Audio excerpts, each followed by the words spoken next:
गुरु प्यारी साध संगत जी, प्रेम से कहना धन निरंकार जी। आशा है कि आप सभी बहुत अच्छे होंगे। साध संगत जी, सबसे पहले दासी आपसे ये कहना चाहेगी कि अगर आपने हमारे दूसरे चैनल को सब्सक्राइब नहीं किया है तो प्लीज एक बार जाकर दूसरे चैनल को विजिट कीजिएगा, और अगर वहां पर भी साखियां या विचार आपको अच्छे लगे तो दूसरे चैनल को भी सब्सक्राइब जरूर कीजिएगा। साध संगत जी, हमें इस निरंकार दातार पर हमेशा विश्वास रखना चाहिए। हमारा विश्वास कभी भी सतगुरु पर से डोलना नहीं चाहिए। गुरुमुखों को अपने जीवन में सेवा, सत्संग और सिमरन रूपी दीपक प्रकाशित करते रहना चाहिए ताकि सभी जीवात्माओं को उनसे लाभ मिल सके। और आज की साखी इसी पर आधारित है। चलिए आज की साखी सुनते हैं। साध संगत जी, एक बार एक बहन को समागम जाने का मौका मिला। जब उसने सतगुरु के दर्शन किए, अभी वो समागम में ही थी कि उस बहन के पास उनकी पड़ोसन का फोन आया कि तुम्हारे बेटे का एक्सीडेंट हो गया है। वो बहन सतगुरु को नमस्कार करके अस्पताल पहुंच गई। अब उस बहन की पड़ोसन, जो कि उनकी दोस्त भी थी, वो पहले से ही अस्पताल में मौजूद थी। उनकी पड़ोसन ने उस बहन से कहा कि तेरे सतगुरु कैसे हैं?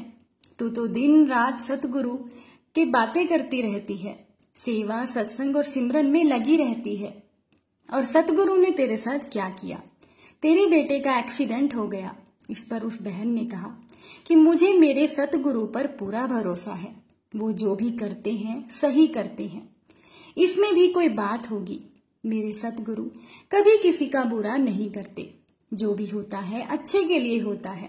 साध संगत जी, कुछ दिनों के बाद उस बहन का बेटा बिल्कुल ठीक हो गया और वो बहन सेवा, सत्संग और सिमरन में लगी रही। फिर कुछ दिन बाद पता चला कि उनके बेटे का फिर से एक्सीडेंट हो गया।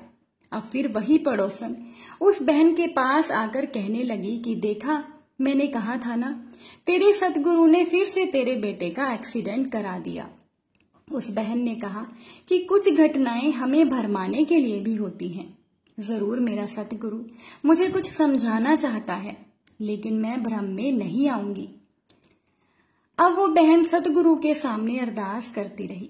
धीरे धीरे उनका बेटा फिर से एकदम स्वस्थ हो गया। अब बेटे का तीसरी बार फिर से एक्सीडेंट हो गया। तो इस बार पड़ोसन ने कहा कि बहन, तू ऐसे नहीं मानेगी, तू मुझे अपने बेटे की कुंडली दे, मैं अपने पंडित जी को दिखाऊंगी। तो इस पर उस बहन ने कहा कि ठीक है, तू भी अपनी तसल्ली कर ले, लेकिन मुझे कुंडली जैसी बातों पर कोई विश्वास नहीं। मेरा विश्वास मेरे सतगुरु पर से नहीं डोलेगा। मेरे सतगुरु सब कुछ ठीक कर देंगे। साध संगत जी, अब वो पड़ोसन कुंडली लेकर अपने पंडित के पास गई और बोली, महाराज, इस बच्चे का बार बार एक्सीडेंट हो जाता है, कृपा करके आप कुछ उपाय बताइए। तो इस पर उस पंडित जी ने कहा, ये क्या ले आई हो तुम? जिस किसी की भी ये कुंडली है वो तो कई साल पहले मर चुका है। तो इस पर पड़ोसन ने कहा, नहीं महाराज, ये मेरी सहेली का बेटा है और ये तो अभी भी जिंदा है, पर बार बार इसे चोट लग जाती है। पंडित जी बोले कि जो भी है, इस लड़के की मृत्यु कई साल पहले हो जानी चाहिए थी। जरूर कोई ऐसी शक्ति है जो उसे बचा लेती है। साध संगत जी, पंडित जी की बातें सुनकर उस पड़ोसन की आंखें भर आई। वो दौड़ी दौड़ी उस बहन के पास आकर उनके चरणों में गिर गई और बोली, बहन, मुझे भी सतगुरु के पास ले चल। पूछने पर उसने सारी बात बताई और फिर वो बहन भी सतगुरु की कृपा दृष्टि को मान गई और नियमित रूप से वो बहन भी अपने जीवन में सेवा, सत्संग और सिमरन करने लगी और सतगुरु का गुणगान करने लगी। साध संगत जी, कहने का भाव ये है कि हमारा विश्वास कभी भी डोलना नहीं चाहिए। सतगुरु हर पल हमारी रक्षा करते हैं। ये तो हम हैं जो हम उनकी कृपा दृष्टि को समझ ही नहीं पाते। गुरुमुखों को अपने जीवन की दहलीज में सेवा, सत्संग, सिमरन रूपी दीपक प्रकाशित करते रहना चाहिए ताकि सभी जीवात्माओं को उनसे लाभ मिल सके, उनसे प्रकाश मिल सके। साध संगत जी, हमें भी सत्संग की ज्योत से ज्योत जगानी है। एक बार की बात है, एक आदमी बड़े ही धार्मिक भाव से रोज संध्या को दीपक जलाकर अपने घर के आगे रखता था। लेकिन पड़ोस के लोग उसके दिए को उठाकर ले जाते या कुछ लोग तो उसके दिए को बुझा भी देते थे। उसके अपने ही उससे कहने लगे कि क्या तू ज्यादा प्रकाश करना जानता है? हमने भी बहुत अंधेरे देखे हैं, हमें तो किसी ने आज तक प्रकाश नहीं दिखाया। तुम अपने आप को ज्यादा साधन संपन्न समझते हो क्या? लेकिन दीपक जलाने वाला उसी नियम से रोजाना दीपक जलाता रहा। साध संगत जी, ना तो वो प्रकाश करने की कोई घोषणा करता था और ना ही अपने दीपक का कोई प्रचार करता था, क्योंकि उसे ये मंजूर नहीं था कि उसके घर के सामने कोई भी आकर अंधेरे में ठोकर खाए और गिर जाए। इसीलिए वो इंसान निरंतर ही प्रकाश का दिया अपने घर के सामने जलाता रहा। आखिरकार धीरे धीरे लोगों को उसकी बात समझ में आनी शुरू हो गई। अब अंधेरे रास्ते पर राहगीरों को दूर से ही प्रकाश दिखाई देने लगा। साध संगत जी, अब वही प्रकाश राहगीरों को कहने लगा कि आ जाओ, ये रास्ता साफ है, यहाँ प्रकाश है, यहाँ अंधेरा नहीं है। रास्ते की ठोकरें साफ नजर आती हैं। साध संगत जी, जब राहगीर प्रकाश के पास आते तो वो कहता कि देख कर चलना, वहां सामने पत्थर है, इधर पीछे की गली कहीं भी नहीं जाती है, वहां पीछे गली समाप्त हो जाती है और यहाँ से आगे कोई रास्ता नहीं है। धीरे धीरे प्रकाश में, रोशनी में सब कुछ साफ नजर आने लगा कि रास्ता कहाँ है और कहाँ नहीं है। वो इंसान इतना भला करता था दूसरों का। कुछ समय पाकर उस प्रकाश के प्रति, रोशनी के प्रति गांव के लोगों में आदर भरना शुरू हो गया।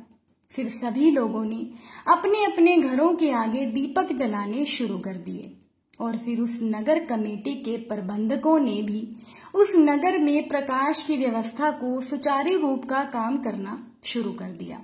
धीरे धीरे पूरे नगर में प्रकाश ही प्रकाश फैल गया और पूरा नगर प्रकाशित होने लगा। साध संगत जी, केवल एक इंसान के, केवल एक व्यक्ति के प्रकाश की प्रक्रिया शुरू करने से पूरा नगर प्रकाशित हो गया। केवल एक इंसान की आदत से सबकी आदत बदल गई।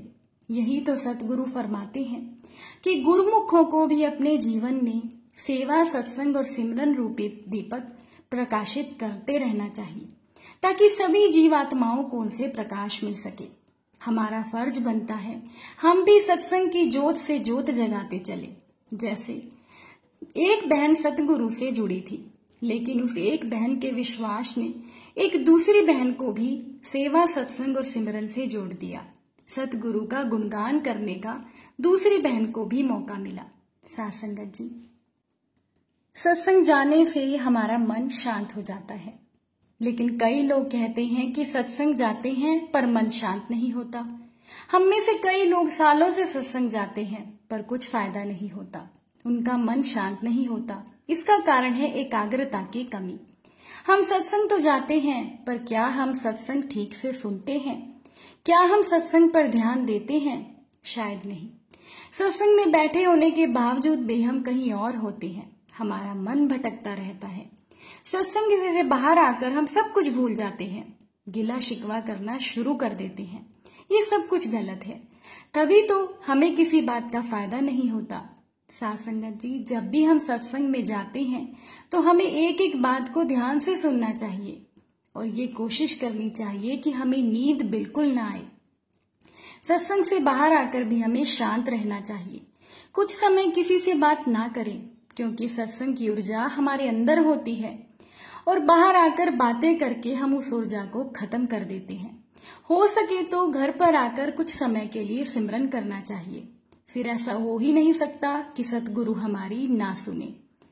साध संगत जी, हम सतगुरु से कुछ भी ना मांगे, शांत रहें, सिमरन करें, क्योंकि सतगुरु तो अंतर्यामी है। सतगुरु को पता है कि आपको क्या चाहिए। गुरु सब कुछ जानता है।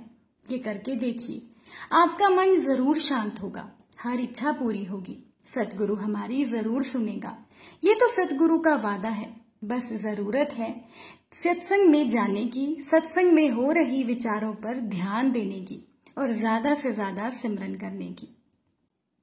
आशा है कि सतगुरु के आशीर्वाद से जल्दी ही हर जगह पर सत्संग पहले की तरह ही शुरू होगा और हम सभी भी नियमित रूप से सत्संग में जाकर सत्संग का फायदा उठा सकेंगे। साखी की अंत हम सभी सिमरन के साथ करेंगे। आप भी मेरे साथ सिमरन कीजिएगा। तू ही निरंकार मैं तेरी शरण हां मैनू बख्श लो। तू ही निरंकार मैं तेरी शरण हां मैनू बख्श लो। साध संगत जी।